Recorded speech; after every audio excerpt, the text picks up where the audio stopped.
Hi friends, ఎలా ఉన్నారు? అందరూ బాగున్నారా? ఇక్కడ నా బిడ్డ ఫస్ట్ డే స్కూల్కి వెళ్తుంది. తనకి ఎలా ఉందో ఏమో కానీ నాకు మాత్రం చాలా భయంగా ఉంది. తను ఎంత ఏడుస్తుందో ఏమో అని నేను చాలా భయపడుతూ వెళ్ళాను. కానీ తను మాత్రం చాలా ఎక్సైట్మెంట్తో ఉంది.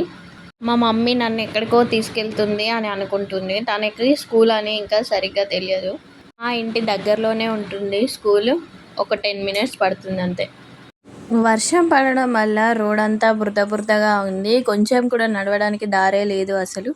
ఇంత పెద్ద సిటీ అయినా కూడా రోడ్లు అయితే వేయలేదు సరిగా అసలు. నా బిడ్డ మాత్రం అటు ఇటు అన్నీ చూసుకుంటూ మంచిగా వస్తుంది. ఫైనల్గా స్కూల్ అయితే వచ్చేసింది. తను ఎంత ఏడుస్తుందో అని నాకు మాత్రం చాలా భయంగా ఉండే. కానీ మొత్తం రివర్స్ అయింది. తను కొంచెం కూడా ఏడవలేదు. నేనే వచ్చేటప్పుడు చాలా ఏడ్చుకుంటూ వచ్చాను. అయ్యో చిన్నపిల్ల ఎలా ఉంటుందో ఏమో అని చాలా భయపడుకుంటూ వచ్చాను. ఇదే చూడండి మా పాప వెళ్ళే స్కూలు. మళ్ళీ మధ్యాహ్నం లంచ్ బాక్స్ తీసుకొని వెళ్ళాను, కానీ వాళ్ళు చూడనివ్వలేదు. ప్లీజ్ సబ్స్క్రైబ్ చేసుకోండి.